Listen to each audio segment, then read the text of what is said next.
Good afternoon, everyone. Welcome to Perspectives in Focus. This is James Hicks.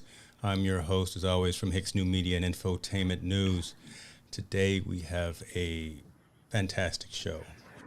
We almost didn't start the show because me and my guests were behind the scenes just talking, and I was like, wait a minute, let's pause so I can finally start streaming and press record so we can have this discussion. So you guys are in for a treat. I'm thankful for those that are watching, listening, and hearing the message that's going to come. My guest today is Jill Weston. Jill Weston is often known for being a stress whisperer. You know, she uses her calm vibe and healing voice to help people pause, refocus, and remember their potential. Think about that tagline. That's incredibly powerful just in and of itself, right? Jill looks to, help people really create peace in their mind, in their heart, bodies, homes, and therefore peace really within all of their communities. Today we're going to hear her story, which is incredibly rich, incredibly diverse. We'll talk about what she's doing now to help folks again find and create that peace. We'll talk and we'll dispel some of the myths that are out there as well about mindfulness, self-care, and meditation. And we're going to do this kind of in an effort to make these helpful practices more appealing, but also inviting and accessible to folks. So, ladies and gentlemen, without further ado, welcome Jill Weston. Jill, how are you doing? I'm good, James. Thank you for asking. And you? I'm hanging in there. We're Okay. doing what we can. If I complain, no one would listen, and there's nothing to complain about anyway. So I'm having Love fun that. doing it all. So it's all good. So let's start. First and foremost, again, thank you for the time. I want to be cognizant of your time because, to be honest with you, I got more questions than anything, and I just want to make sure that I'm not selfish and allow you to speak and allow you to answer any questions that may come in. And I say that really just because I'm so intrigued and so interested in what it is you do, who you are, and what you do. Right. So let's start with that. Let's give the folks the elevator pitch of Jill Weston. Who are you? All right. Thank you. And we want to keep it interesting for all of the Oh listeners. no, So you're I, interesting. I, Don't even come on. Let's not be modest or anything. You are interesting. well, I trust James also that James asked great questions to bring that out. But yes, I'll start with my story. My name is Jill Weston, and my business is Breathing Space. And there's a whole story as to how that name came about. But really, what I am about is, as James said, finding ways to be more peaceful, to teach some of that peacefulness, but in a very down to earth way. And it actually started when I was young. I didn't realize how much I would observe and watch people, and I found that automatically I didn't take to conflict well. Um, my natural instinct was to back up and kind of watch. And even as a young kid, I was like, why are people talking like that? Why is that happening? Why don't they try different ways?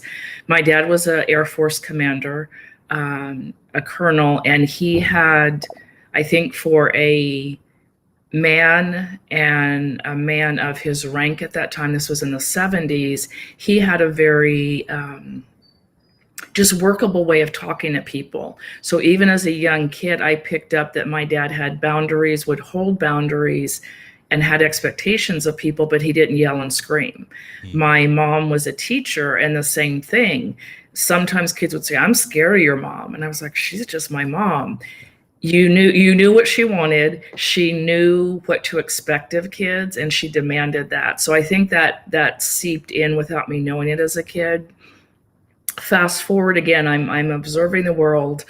Um, for many different reasons, I started training horses at 14, and I found that I had that knack with horses. So I would watch very often men trying to get a 2,000-pound horse to go in, like pull a horse into a horse trailer, or if they didn't want to go in a stall, or running around, 1 or 2 acres with a whip trying to make the horse come to them. yeah.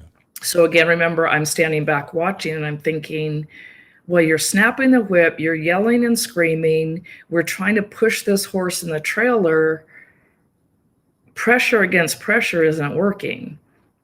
So I learned, again, kind of by default, thinking, I'm going to try a different way. So without realizing, I found people would say, hey, I have this horse that's running wild on 3 acres. Could you train it? Well, they would say, I have this horse. Could you train it? And I would say, yeah. And my dad would drive me over because I was too young to drive. And they're like, yeah, the horse is over there and here's the halter. The first couple of times I was like, why don't they have the horse waiting? Well, they hadn't been able to catch the horse in 3 years. The hooves are long, the hair is crazy. There was one horse I went to get, and they're like, well, here's the lead rope. Yeah, the halter. So the halter was actually embedded into the horse's skin. Wow. Because they had not been able to get close to her. So I would sit every day and wait and wait and wait for the horse to come to me. So just real quickly, what I would notice with the horses, that may be of interest to listeners, to the next part of the story, I waited until horses would turn and look at me. If they turned their rear ends to me and flexed a foot like they were going to kick me, hello, I didn't go closer. Right. I didn't push them. What I learned to do was either back up or I would throw little pebbles. And when they would stop kicking and they would turn around and look at me, I would back up, literally giving them space. Thus the name breathing space partly. So I learned with horses. The movie The Horse Whisperer with Robert Redford was not out yet. People didn't call me the horse whisperer yet, but they were like, you just have a knack with the horses that are like the man eaters that what do you do? And it was listening and giving space and being non-threatening. So fast forward, I decide I'm going to be a horse trainer. And my mom, who's a school teacher, says, that's great. You are going to college. It's like, nope, Mom, I'm going to be a horse trainer. She's like, you can do whatever you want after you go to college. After you get that piece of paper. So thank you, Mom. I did go to college, which led me down a different path. Going to college led me to working in juvenile corrections. And here in California, it was called the California Youth Authority, both accountability and also counseling and rehabilitation. So I go into corrections. I am a volunteer at the time, very, very young with little life experience. And I start to see kind of some of the same dynamics. So most of the offenders were 21. We had up to 25-year-olds. So now I am dealing with really grown men who have done horrific things, used to a certain amount of violence, either doing violence or having violence done to them. And here I am, this little college girl, but I'm seeing the same thing. Seeing staff say, I'm going to make you go to your room. I'm going to jump in the middle of 50 people fighting with weapons and make it stop. And I'm sitting there as a volunteer and eventually a staff member going, I have never had a fist fight in my life. At one point I went through the academy and, we're trained, but I'm like, there's got to be an easier, safer way. Yeah. So I started learning, using some of those same techniques of, here's what I'm asking you to do. And you have a couple choices. You either do it now with me, or 5 big guys are going to come through that room and door and it's not going to be good. Or what if you took a breath? I saw someone say earlier, breath is life. I actually would say sometimes, take a breath for a minute. Can you unfist your hands? Mm-hmm. So if the hands are flying and the hands are, can you just put your hands down for a minute? They're like, what are you talking? Just, can you drop your hands down? And then I would mirror that. Sometimes too, I would say, here's what I need you to do. And the guys are like, well, I can't hear you. Say it louder. And I'm like, I'm not going to, they're like, what? And it literally disrupted, which we'll talk about later. It disrupted what normally happened in their brain. What normally happened in their brain, just like with the horses, is you yell and you get loud. I'm going to yell and get loud too. I'm going to turn around and kick you as a horse. I'm going to rear up on you as a person. I'm going to come at you. So I learned that, again, I'm not big. I wasn't ready to fight. I had to figure out a different way. And I started to see that work both with staff, with the offenders, even with crime victims. I worked with crime victims. And there were certain perceptions that because I was a staff member, I wasn't going to help them. And I would say, you know what? I know I'm on the other end of the phone. I'm going to sit quietly and you tell me what you need.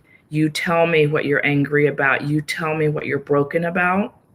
And they're like, can I yell and scream? Like, what if I start crying? I'm going to sit here and I'm going to listen, and you tell me when you're done. And then I would also do that in person.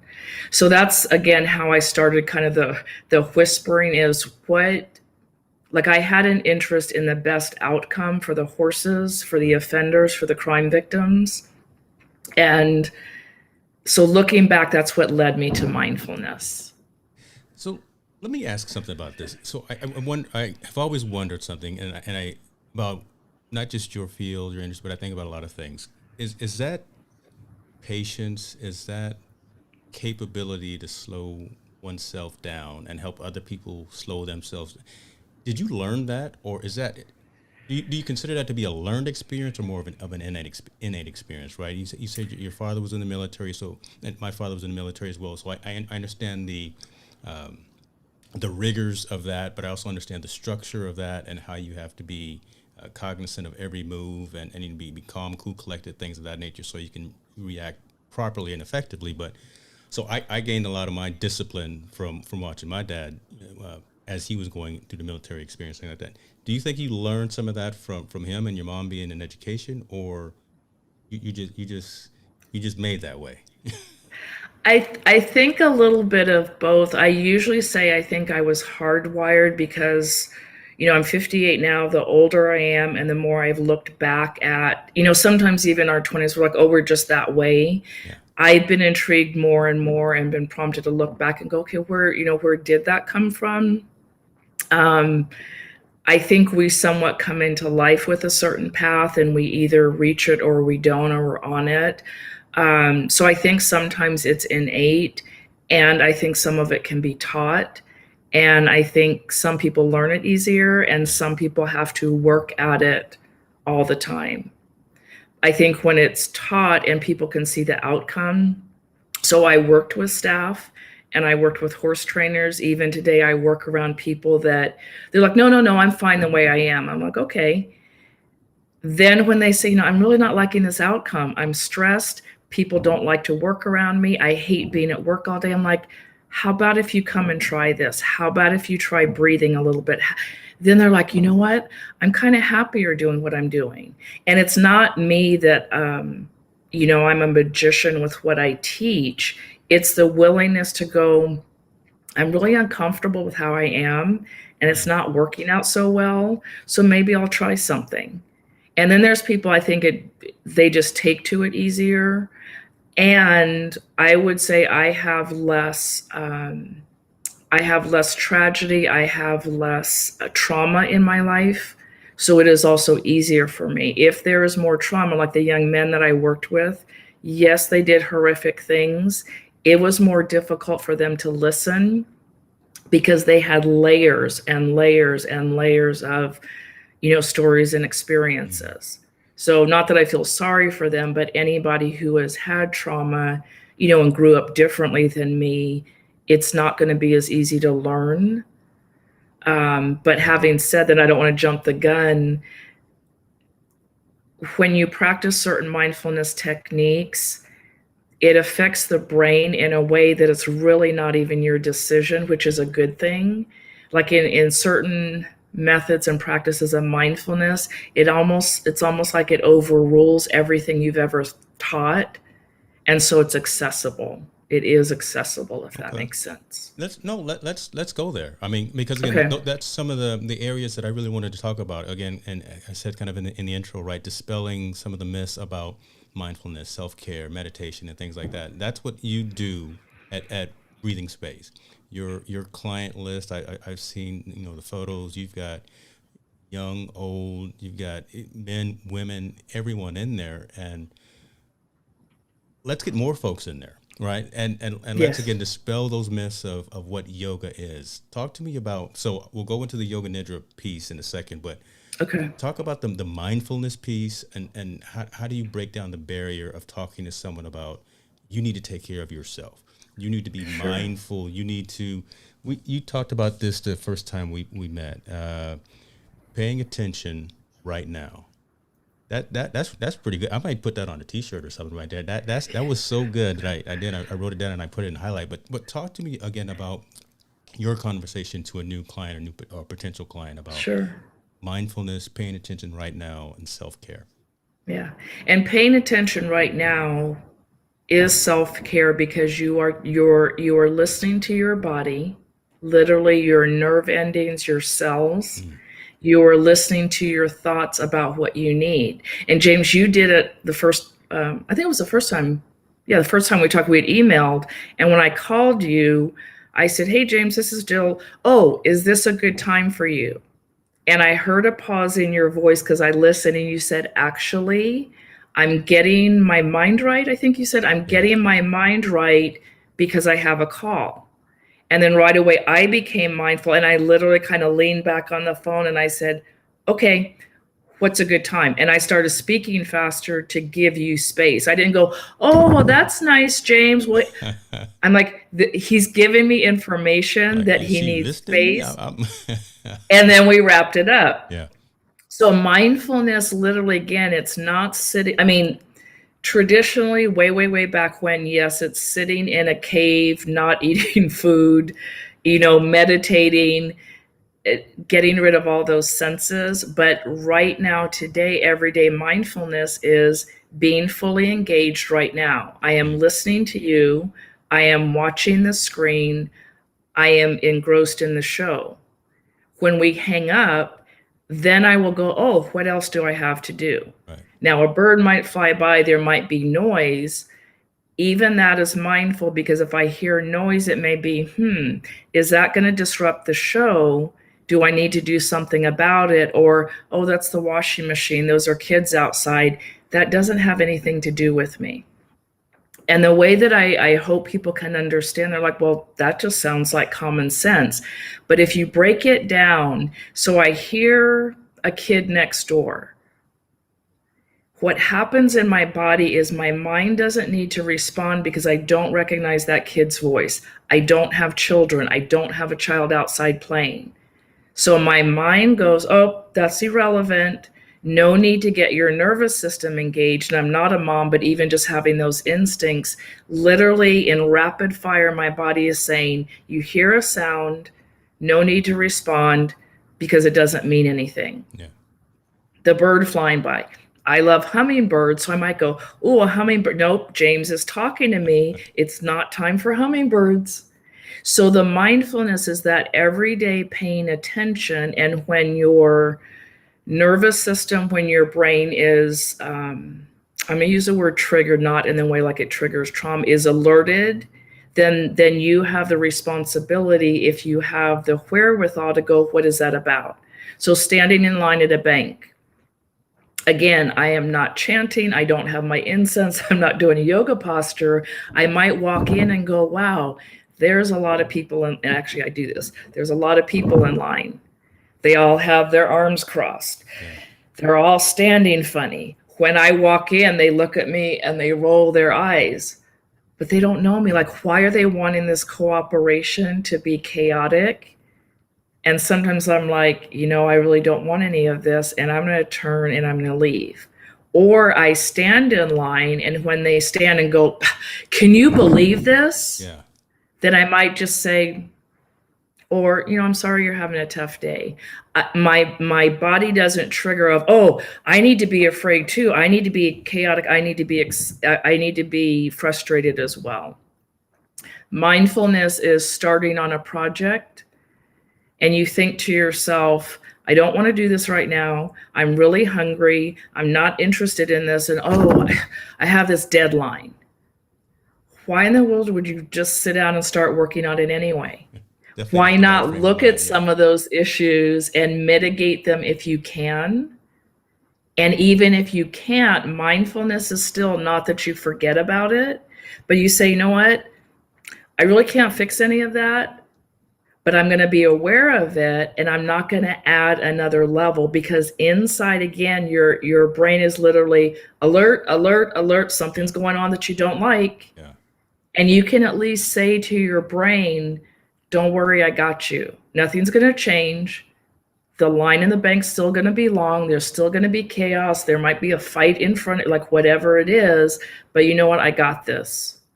It's And so you have to tell yourself that. it's kind of like compartmentalizing things, understanding what you can control, what you can't control, even the things that you can't control. Do they matter right now? Are they relevant? Yes. Right. Again, your whole Yes. analogy of standing in the bank. Just because the person behind you, in front of you, beside you, woke up mad, man, that's don't bring me down that road too. Just Right. because you woke up mad, and don't take Right. the sunshine out of my days, and don't let it ruin your day because they're uh, trying to give off some of that negative energy, those negative vibes, True. and things of that nature. Yeah. And not as simple as think positive, just be nice. Oh, have That's where I was going to compassion go. for that Yeah. person. Okay. All of that is okay, but really understanding, especially when I would say for the most part, we don't like it when other people make us mad. Well, why did they do that to me? Why did Mm-hmm. that car cut me off? Why is the media making me mistrustful? Mm-hmm. And I learned this with the offenders. Wouldn't it be nice to feel that you are in greater control of yourself? So there are lots of things that are not that relevant to us, that are not as easy as, oh, I'll just forget about it. Or I think sometimes with men, there's that thought of, well, I'm not giving up my power, like I'm not just going to let that slide. But if you don't consider those things, if you don't stay in awareness, what are you doing to your own body? What are you doing to your heart, to your lungs, to your bones, to your cells? And it also goes back to this kind of a story I tell sometimes of, I wake up mad. I wake up and I'm in a good mood. You cut me off in traffic. Someone else is rude to me. Someone else hacks my bank account. I come home and I kick the dog, and the dog goes over and bites my kid. Oh my goodness, it's a terrible day. That's a long ripple effect. Yeah. And that could have been cut off somewhere along the way of me going, this is really messed up that James was mean. It's really messed up that I got hacked. But you know what? I am not going to have that affect my body. And it's not always that easy, I especially was if getting ready to people are say, listening yeah. who've been through trauma. I'm not saying it's that easy, but especially if you have been through trauma and you feel out of control many times, Yeah. and you feel like panic attacks come on, wouldn't it be amazing to look into practices that might start to give you 10% control, 20% control? To go, okay, in my past, this did seem and was really, really scary and hurtful. In the present, it still feels scary, but I know what it is. So when I worked in juvenile corrections, for example, sometimes guys would just go off and they're hollering and screaming, and I'm like, stop, what is all that about? Well, my mom used to say, yesterday somebody told me no. I'm a man, no one's going to tell me. And I'm like, okay, I got that. Take a minute and breathe. Come on in the back room, because part of it too is getting away from the audience. And I'd say, what's really going on? Yeah. Well, when you deny me a phone call, it makes it feel like I don't have any power. And at first I was like, what are you talking about? Then I started to understand that simply by me not giving somebody a toothbrush, or again, trying to force that horse in the trailer, like they're reliving all those things from their past and from their legitimate perspective. And because I want to make sure it's clear too that our bodies are giving us those signals. There are times that our body is alerting us that it may not even be safe to stand in the line in the bank. Yeah. But when we're mindful, we know the difference of, is this our past? Is this really real? And should I run? And That's when we key. get caught up in the cultural things, Yeah. or, as a man, I got to be strong. Yeah, we all need to be strong sometimes. And we sometimes need to go, you know what? I'm backing up out of this situation. And I'm glad you keep mentioning about the male side. 'Cause I know I told you behind the scenes that one of my targets for this year is mental health, really from the male perspective, because again, men we don't take care of ourselves like we should, and I want to bring some more awareness to that. But you also touched on a couple of other things too.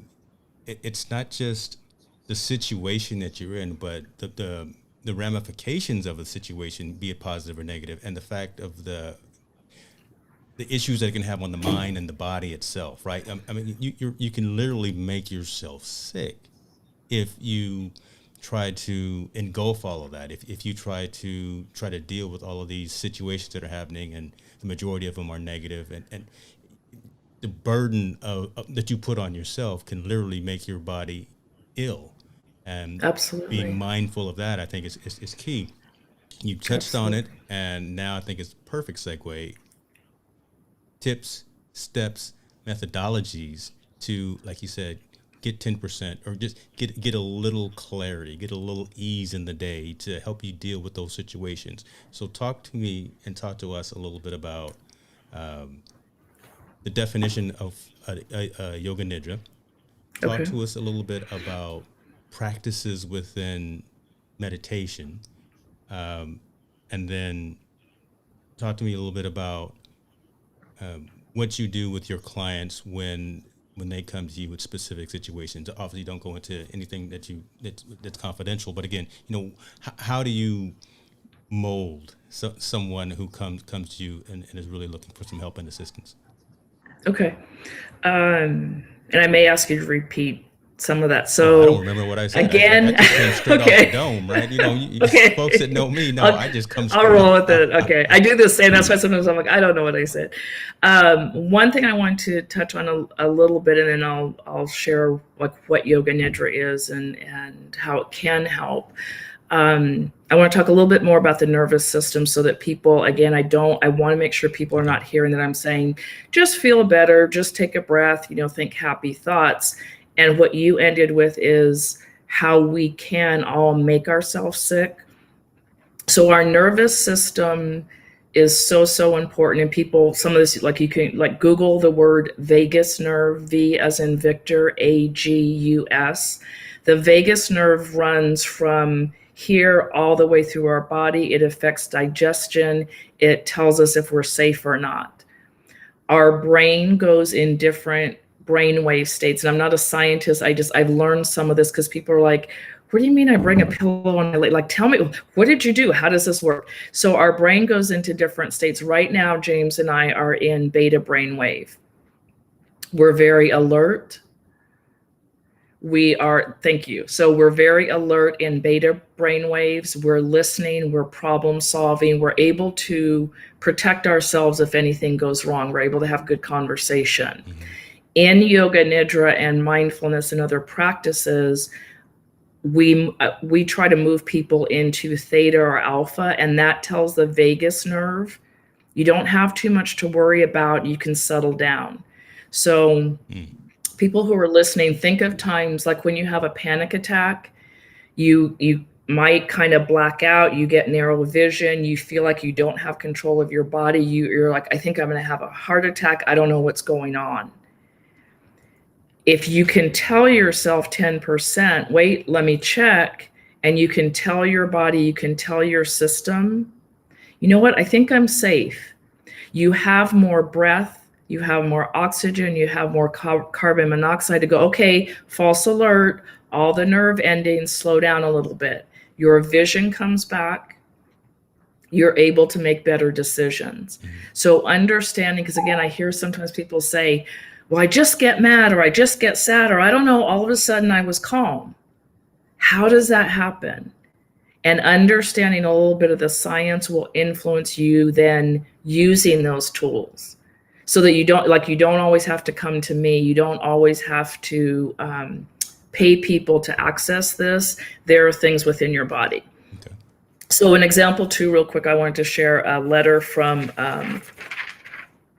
their name's not on it. So it's a letter from a school kid, just so you know that it's real. I did a session with them using a quick sound bowl and just asking them to relax down and breathe. So what he says is, ever since you taught us how to calm down, I use my breathing method to calm whenever I get frustrated by not solving a Rubik's Cube. And this is significant because it's a little boy. And so he's just breathing instead of getting frustrated by not solving the Rubik's Cube. Instead of smashing it on the ground, I put it down and I just leave. And then another young man said, thanks for teaching us to calm down when we're angry. I've learned that it's better to talk than to fight. it's really helpful because I get angry a lot. Last one is they spelled calm down wrong, but I have calmed down so much, I don't even fight that much with my brother anymore. Wow. So those are third graders that I did not tell them about the vagus nerve, any of that, but I showed them they had evidence of self-regulating and going, oh, that feels better, that feels different. Then they practiced, and these letters came 2 weeks later. So in Yoga Nidra is a specific practice where we allow the vagus nerve, or just think of relaxing down the system. When you relax down the system, there's less noise, there's less light. You don't have to think as much about what to do, what to plan, what's on your mind, and your system isn't as protective. Okay. So we're talking right now, there's things going on, we're not relaxed. And so our body, like our adrenaline, our cortisol, our hormones are like ready. We're ready to fight, we're ready to hunt. Historically, we're ready to do whatever. Right. I take you into a different brainwave state and literally give you permission to relax down. It's almost like I'm whispering, the pterodactyl, the dinosaur is not out there. The heavy project with a due date isn't out there. Your kid's not asking for help. There's no one that's going to attack you. You are safe from anybody that did ever harm you. And in that state, the body's like, oh, okay, now I'm willing to relax and I can figure out some other things. So in Yoga Nidra, there's a relaxation element through a body scan, and I'm talking you through. Notice your thumb, notice your fingers, and we'll hurry up a little bit and do a little bit of that. So in that relaxed state, your brain goes into a brainwave state and your vagus nerve relaxed down, so it's not as protective. And you actually feel like, hey, it kind of feels good to lay here and do nothing. I don't even really want to think. When your mind shifts back a little bit and away from my voice, clothes are in the dryer, I have that appointment tomorrow, and then my voice is saying, hey, come back, follow your body, come back, and that starts to feel good. It starts to feel like relief, and your body signals something that, like, James, this is good, keep doing that. So it's almost like a language within the body. Then I have, in the style I teach, I have you do a visualization where you see yourself whole, you see yourself exactly as you want to be. So can you see yourself in everyday life not having that burden of a panic attack over you, not having the burden of I'm not smart enough, I'm not good enough, I don't have what I need, I'm not supported. And in that relaxed state, your old thinking patterns, like maybe your parents, your guardians, or whoever took care of you or hurt you, gave you messages. You start to undo those messages in a way that you don't even really realize, because again, you're not in that protective state. And you start seeing and feeling all the things that are possible. Okay.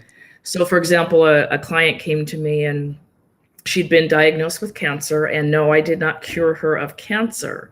So I do the session, and I don't know what you're thinking. I don't know what's going on, except I can see the pure relaxation. She gets done and she says, wow, Jill. And people don't have to share when they go through the session. But she said, you know what? She said, I had this visualization that my cancer cells were smiling at me. And I was like, really? And I said, so like, why is that a big deal? She's like, because I was fighting my cancer. I felt like I had to battle my cancer.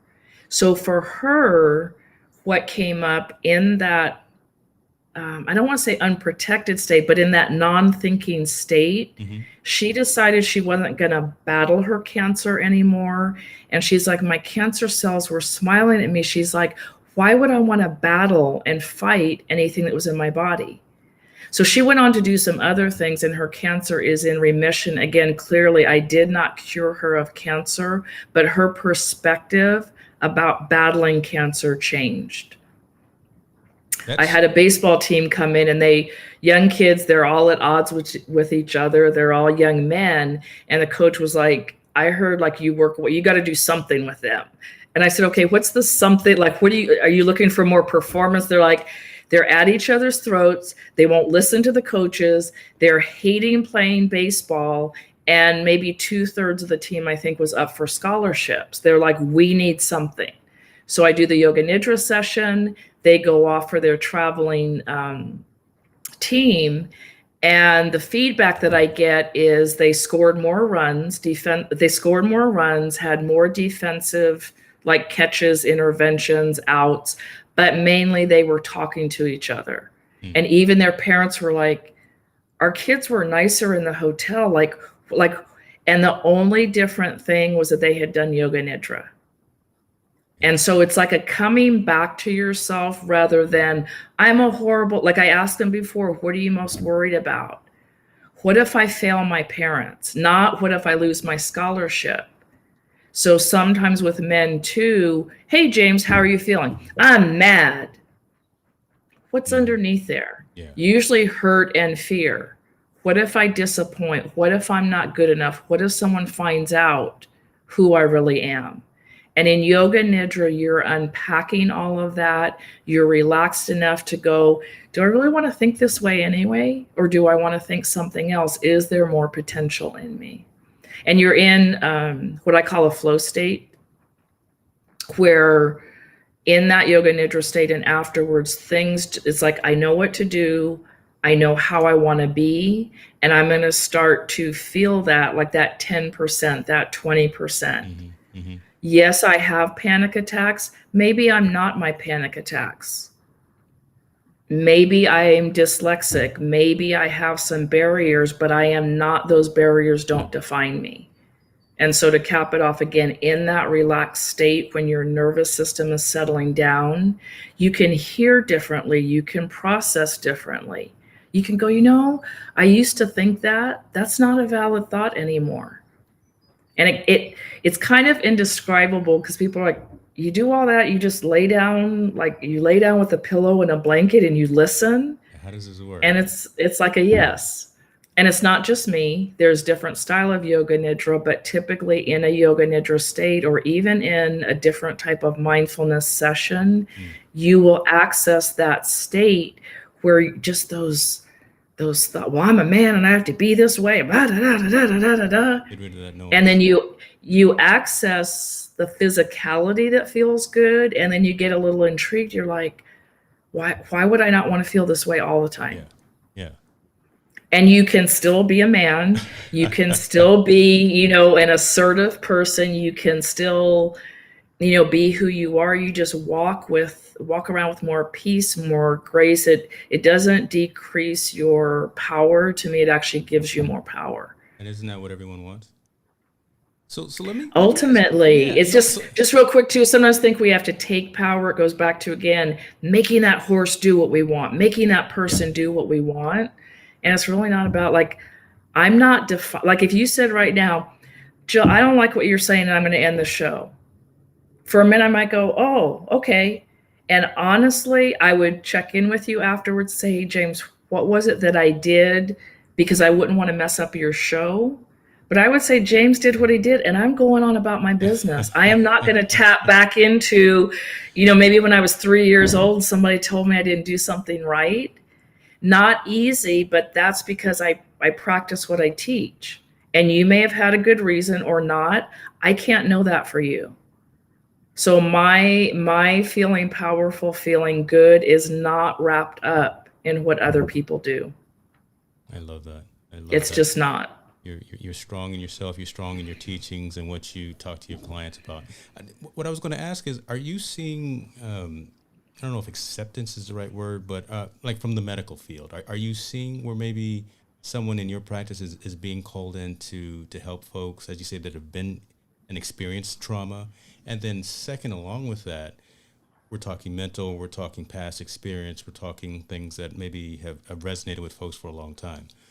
Post-traumatic stress disorder and things of that nature. Are you seeing where folks who have experienced things within their lifetime have come into a session, come into mindfulness, a meditation session, a yoga session, and really gotten not just value out of it, but got that peace, right? Because Yes. so I want to use one of your words, but gotten that Yeah. peace in terms of Yeah.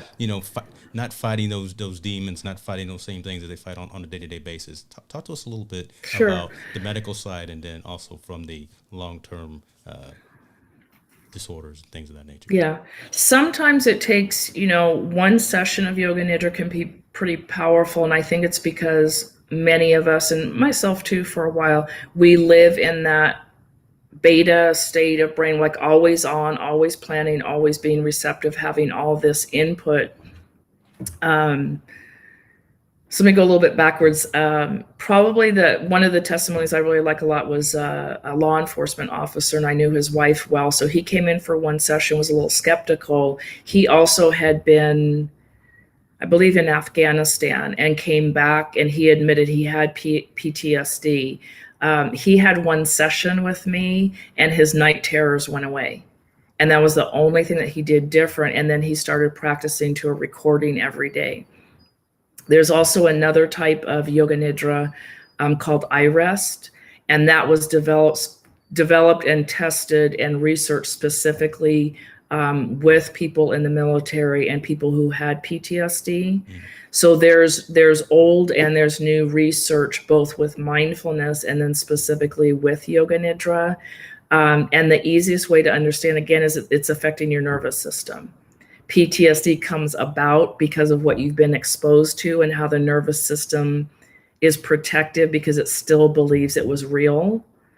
And so if the nervous system has a large part to do with PTSD, then look to the nervous system to affect it. Wow. So yes, we're seeing, I've been asked, I was kind of surprised at first, but there have been medical organizations that have asked me to do sessions with their staff. Okay. As well as people coming in individually. I love that. I love that. The more help and the more support that we can give, especially to our veterans, well, everyone, right? But again, just everyone in general that's hurting, that's have challenges, be open to new forms of therapy, right? And Yes. I guess that's the best way that I could put that. Talk to us a little bit about, you have an application as well, like a mobile application. What is it? Insight Timer. Timer. I went from another whole story of me becoming a full-time or small business owner, but I actually ended up buying a space to hold classes in. And then I sold that just a month or so ago because of COVID. Like, it just didn't seem it was going to work out for a while. Yeah. So I'm completely online.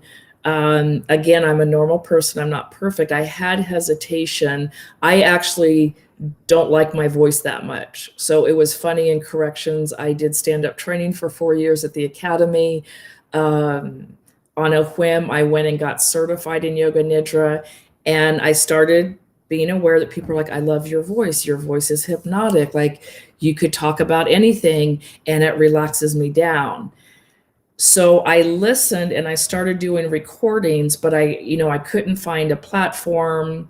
I wouldn't do my homework sometimes on getting this up and running because in the back of my head, I was like, oh, I don't know about a recording. I don't think I'm good enough. I don't think I can. Then I did my yoga nidra practice on that. And I was like, Jill, what are people telling you? They are telling you your voice is helpful. Go back to what mom and dad taught. This is how you're to be of service. So I actually applied to one company and didn't hear back. And it was a blessing in disguise. So I continued on and I found Insight Timer. So I now have 4, those are the 4 offerings that I have. One is very, very effective for sleep. It's a sleep meditation. There's another one that is all of about 4 minutes long for in the moment anxiety. And what I love is this is on demand. So you don't have to wait to come to my class. You get on the app, you put on your headphones, and you listen. The app is free. It does run on donations, so there's a cut that goes to the Apple Store. Obviously, Insight Timer has behind-the-scenes work, right. But that's another thing that I love is that it's very available. If you don't have any money, please come use it. If you want to donate between $1.99 or $19.99 every time the end of the month, once a year, I don't care. Just please come use it. And I think there's over 80,000 offerings on it. So if you don't like my sessions, there's music, there's courses, there's other people. Again, it's something that's accessible, and no one has to know you're using it. So if you're like, I don't know about this meditation stuff, I don't know about these apps, you can go listen to this app and no one will ever know that you used it. So, and then I do live sessions also. I've started doing live yoga nidra on some Sundays. Okay. So hold on. Let me get back to that. So the app Insight is free to download from the App Store. The site itself runs off a donation, but so the content that you're providing, when we make the donations, are the donations going to you, or are they going to the site, the app builder, the app hoster? Good question, because I know as a creator and a podcaster, so a portion of the proceeds, yes, go to me. Okay. In all transparency, when I do a live on the app, we are encouraged to say donate through the app. There's other ways you can donate to me. But yeah, there's some costs involved. But the nice thing is you don't even have to download the app. You can listen. It takes a little bit. You can actually even listen without downloading the app. Okay. But I would say, download the app. It's been around for a while. It's safe. It's free. And then just look through for the selections. Again, I would love for you to take a listen, to me and see if that works for you. But don't let things be a barrier. I say to people, if you don't like Yoga Nidra, if you don't like my voice, if you don't like an app, there is a lot out there that will introduce you to mindfulness, and then find what you will use. Physical yoga classes are great. There are yoga classes for veterans, just for men. But if you know that you're not going to get dressed and go, if you don't feel comfortable in class, find some way that you will commit to take care of yourself. That's it right there. And the reason that I asked about the app was, you get what you pay for, and I say this a lot of times. So I'm down to chip in a couple of nickels, right, to things that actually bring value to my life. So I will definitely make sure that I get that, and in the post show notes, I will make sure that I've got links to Breathing Space, your primary website, to your link on the Insight Timer, and to your Facebook and your Instagram page as well. So folks can at least reach out and have that message, and I think you've got your email and your phone number, so folks can, if they have some additional questions and things like that they can get to. Yeah, and I prefer I do Zoom sessions right now because obviously we can't meet in person. The Zoom, I just think there's a different connection because it's live. Because I think the Yoga Nidra has more value. Occasionally I do those live on Insight Timer that they're not available. But even my classes, it's $10 a person, hugely undervalued for how you feel and what you get. But I don't want people to have an excuse. You can have your camera off. If you don't have the $10, reach out. Again, huge value. I want people to have access to try something that may shift their lives for them. And again, it's not me. So, again, if the app doesn't work out, I do Zoom sessions. People can call and say, will you do a session midnight on a Thursday, 3 p.m. on a Saturday? And most times my answer is going to be yes. You're finding ways of turning lemons into lemonade with this lockdown. So that's cool, right? I mean, because a lot of folks who have either pivoted or taken the entrepreneurial route have, it's been tough across the board. But again, you have continued to evolve and found a way that's probably more advantageous, to be honest with you. And instead of having a whole lot of folks, 10 folks in the studio at one particular time, that's only 10 people you're touching. But now you've got a mobile application. Now you've got a microphone, some lights, and a camera, and you can reach anywhere across the globe with the message, with the healing, with those types of things. So I think that's incredibly powerful, incredibly beneficial. So congratulations on that. Sometimes it's fine on Insight Timer. I think my largest class, I think the last class we had 220 people. Wow. And literally people are saying, I'm from Italy, I'm from Georgia, I'm from here. People saying, this is great because I can't sleep. Thank you so much. I just lost my loved one to COVID, and they're writing in the comments. So it's a little different feel because I can say things out loud to them, but I think it gives people permission to, they're kind of sharing with a stranger. Yeah. So yeah, it's been very curious, and I'm loving it again for. And if people don't like it, they just click off, like no big deal. If you go in a room or you pay to take a class, you can't always get out of there. You can't sneak out and say I'm going to the bathroom. Yeah, but again, when I tell people try an app, try an online class, you can just click off if you don't like the feel of it. Amazing, amazing. What's next? Talk to me. Talk to me about what are you doing next? Here, what is it? It's March. We're getting close to we're round the corner on some of these restrictions. Folks are getting the shots in the arm. Things are starting to tears are starting to change color, and what's next for spreading the breathing space message? What does Jill Weston have planned for the remainder of 2021? I think it's primarily looking like collaborations. I had started some of those, and anything from like there's a woman who she has like this picnic company to offer people experiences as families start to gather. And she's like, would you do something before or after in person or not? I've done some retreats with people already. So as that comes back on board, I definitely want to go back again. I sold my physical space, so I'll be looking for places to pop up classes. Okay. But I think for a little while, I'm not planning too far ahead. I'm very hopeful, but I do want to get back in person. I also love to travel, and so just before COVID hit, I had some things in the works of literally traveling places, like maybe going and visiting a yoga studio, or I have friends who travel full time. They're like, we'll gather up 50 people and you could do a yoga nidra, retreat. So we'll see what's in store. And a lot of it too is, what people want.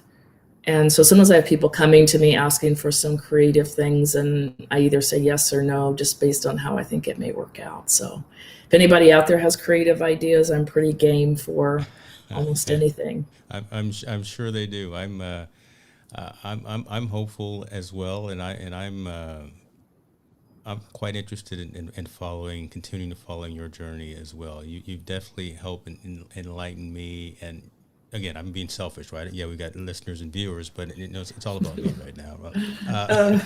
So I'm definitely going to take a look at the app. I'm definitely going to reach out and I'll be one of those guys in the back of the room in one of the Zoom classes for sure. But I definitely see the value. I definitely see the positive aspects of what you're doing, and I feel the personal connection, right? I can tell that you, when you say what you're saying, you say it because you mean it, either because you've experienced it or it's actually been something that resonates with you on a personal level, not just here's $10 or here's some money for your service. No, this matters to Jill. So that actually I see and I can feel. So that being said, this was pretty cool. I'm ready to go climb a mountain. I'm probably not going to. I'll just go get on my bike. I'm not going to climb a mountain though. But yeah, so thank you. And listen to your body when you do. When you start thinking you can't go another mile. Again, not to restart the show, but are you saying to yourself, I can't go another mile because I've only ever gone 15 miles? Yeah. Or, oh, look what time it is. Go inside your body, and what is your body telling you? Is your body telling you to stop, or is your body telling you to go? And is it the old stories of, well, you've only ever climbed the mountain this way, you've only ever ridden the bike this way, you've only ever done a podcast this way? And that kind of wraps up again, that's what mindfulness is. Is it your old stories, or it's like, I'm sorry, mindfulness is which story, what are you paying attention to? And is it real? Folks, y'all better recognize Jill over here dropping some gems on y'all. This is this is must see TV and must listen to podcast. So thank you.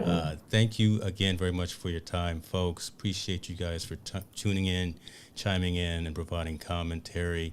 I will also turn this into a podcast. So folks can always watch the rerun out on YouTube, or again listen to the podcast that's out on all the main distribution channels. I will, as I said, include links to all of Jill's online presences, all of her social media profiles and things of that nature. And, with that being said, Jill, I wish you nothing but the best. I wish you happiness, and I'll use your word, I wish you peace. Thank you. Right back at you. Thank you.